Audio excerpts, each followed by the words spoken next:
The reason I don't think we're in a crypto winter is that things like, if you look at Ethereum, daily transaction activity has actually been rising parabolically because of tokenization. And, Wall Street is starting to build on crypto. So in some ways, I think crypto just suffers from the fact that gold's done so well that it's sucked away risk appetite from everything else. And there's no leverage in crypto, and people who want to do zero-day trading and high-frequency trading, it's really paid to buy gold and silver right now. Bitcoin is down roughly 40% from its recent highs, at one point approaching a 50% drawdown. For seasoned crypto participants, this is familiar terrain. In fact, by historical count, this marks approximately the 7th time Bitcoin has fallen 50% from a local peak. In 3 of those prior episodes, the market entered full-fledged crypto winters, deep grinding bear markets that ultimately saw declines of as much as 90% from peak valuations.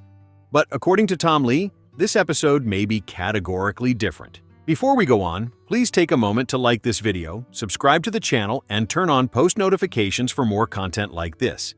Every action helps with the YouTube algorithm and greatly supports the channel's growth. Thanks for your support and enjoy the video.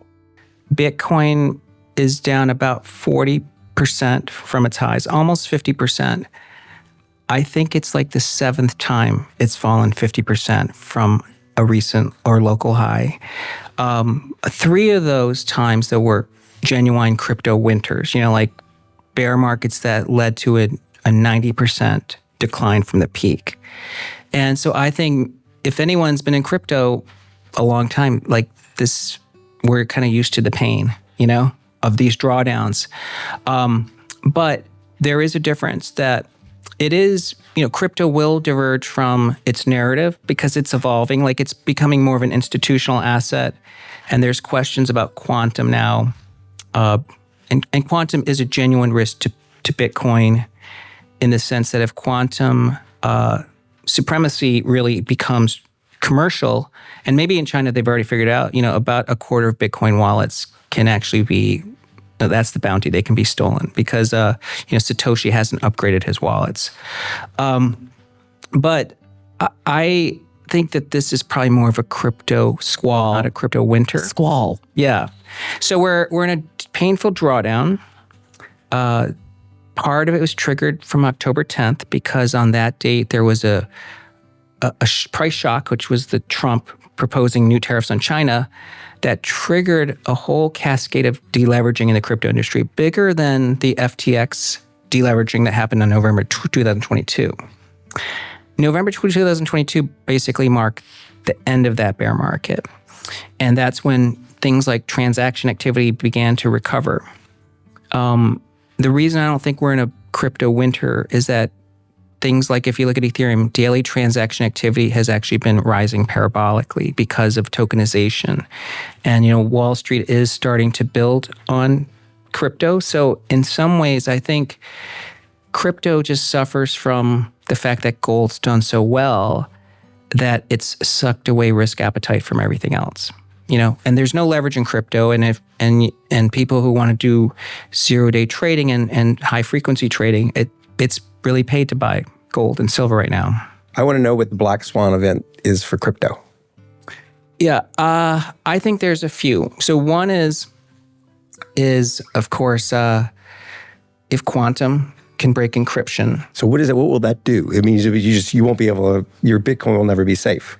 Yeah, so Bitcoin itself will need to do, unless they can somehow push and upgrade into the old wallets, which they can't, they'll have to fork Bitcoin to a quantum resistant chain. And so the old, like Satoshi's wallet will just be... Yeah, so all of a sudden, like the lore of Bitcoin is kind of broken, right? Because you're abandoning Satoshi's Bitcoins. But like things like Ethereum, they upgrade twice a year, so they can develop quantum resistance. I think the second risk actually to crypto is AI, in the sense that today the narrative is like AI needs to start to engage in microtransactions because like robots, when they get into the wild, you can't keep it in a walled garden, so you have to validate transactions, and of course they have to collect money, and so blockchains can sort of track all this, and they all have digital wallets. And by the way, if you generate enough tax revenue from that, you don't have to employ Americans anymore because like the government tax receipts will be big enough that people don't have to work. I mean, that's probably one way to at least create a financial safety net. What's the impact of the Supreme Court moving to strike down the bulk of these tariffs now? I think investors are, one, generally relieved. I know it adds some uncertainty, but I think that they might actually also breathe a sigh of relief that it's kind of putting limits on executive powers. I also think stocks are going to start to be bifurcated on what stocks are sort of unaffected by these tariffs versus those that have some either positive but uncertain timing of when that happens. I kind of think this is going to help revive the technology, software, and even the crypto trade because those groups have been largely shielded from the original tariff impacts, and they're not going to have any clouds of them over the unwind or the Supreme Court ruling. Well, they could use a reminder of their positive attributes, Tom, after the start to the year that we've had. I have to imagine you sit there, and I know we can all sing the praises of these sectors, but you look at the trading activity. Does it not make you want to jump into a Deere and a Caterpillar and materials and a free? I mean, in all of these sectors, and see how much juice might be left in this trade, and maybe it's a couple of years worth. I don't know. Yeah.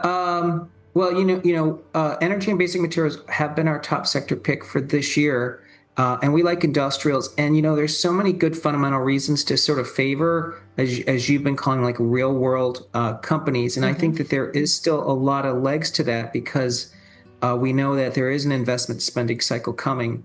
But I also think we're kind of in the later stages of that decline for software, which has really had a waterfall decline, and for the Mag 7, which are seen as the armies of the AI trade, not the bullet makers. So I think that that's going to provide a lot of support for the overall index, because if Mag 7 and the software stocks stabilize, it allows the market to trade higher. Yeah, absolutely. So, I think to back up for a second, part of what supported the market the last couple of years is not just AI. It's actually just been rates coming down. And maybe the bigger story in some ways is you get a 3% inflation print, a Fed that might be a coin flip for lowering. And I'm curious how important it is to the markets, to everything we're talking about, that they continue to lower rates. I think it's a big deal because, as you point out, from 2022 to last year, the Fed is trying to establish inflation credibility and fight inflation. So even as they cut rates, it's really been a hawkish Fed. Now that I think tariffs could reduce headline inflation and goods inflation, and we have a job market that is kind of softening and inflation cooling, I think it does allow a dovish Fed to happen. And I think with the Supreme Court ruling, it may even be a Fed that actually has a better ability to cut rates. So I think it would be positive. Yeah. Do you think they're doing the president a favor in a weird way? Yes. Again, I'm not a policy expert, but I think as you think about midterms and the idea that there is some potential price relief coming, it might actually be helpful for the administration. Yeah, the affordability crisis that we hear so much about and talk so much about. Bitcoin's 40-50% drawdown is painful. History reminds us that such moves have sometimes preceded devastating crypto winters. But Tom Lee's framework urges caution before declaring structural collapse. Underlying network activity is rising. Institutional integration continues. Tokenization is accelerating. The correction was catalyzed by macro shocks, not crypto dysfunction, and monetary policy may be approaching an inflection point. What investors are experiencing right now, according to Benjamin Cowen, is not chaos, not capitulation, and not even full-scale panic. It is something subtler and in many ways more psychologically draining: the bear market blues. I think what people are experiencing right now is, as we call it, a classic case of the bear market blues. And essentially, there's a lot of apathy in the market right now, especially off the back of this non-euphoric top. A top very similar to the 2019 top, in the sense that it happened 2 months before quantitative tightening ended. It happened while rates were dropping as well. So you can look at interest rates were also dropping back then.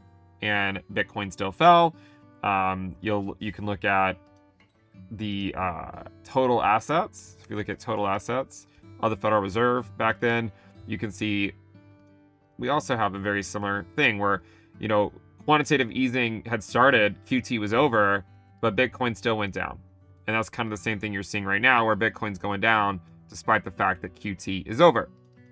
And this was the whole point of what we talked about all these years about this 2019 comparison, is that when you have a Bitcoin-led bull market during quantitative tightening and high rates, usually when it tops out, it actually tops out on apathy rather than euphoria. And so because of that, there's not then a rotation into higher risk assets. Because what happens is we start with the higher risk assets, altcoins bleed to Bitcoin, then Bitcoin bleeds to stocks, and then stocks bleed to gold. It just kind of rolls down the risk curve.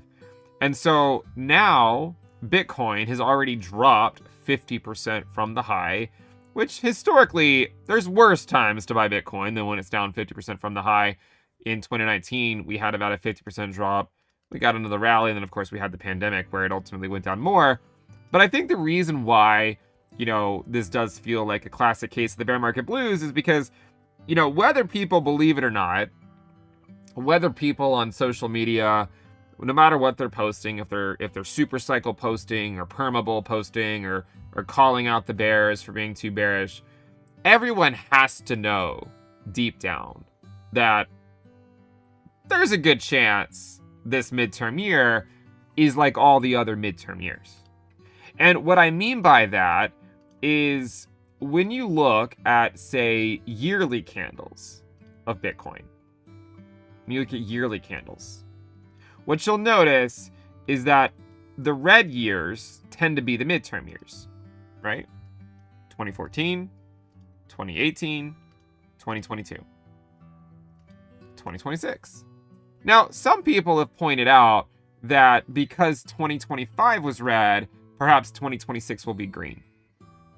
I don't think that's the case. Bitcoin still had an all-time high in Q4 of the post-halving year, which is when it always does. And I think there's an argument to be made that Bitcoin did not go up as much as it could have, perhaps because there was a lot more uncertainty this cycle. There was a lot of, there was a much tighter monetary policy this cycle, which is one of the reasons why the rest of the crypto market did not really participate in the bull market, except for a few cryptocurrencies. So I would argue that there's a very high chance that this year is a red year.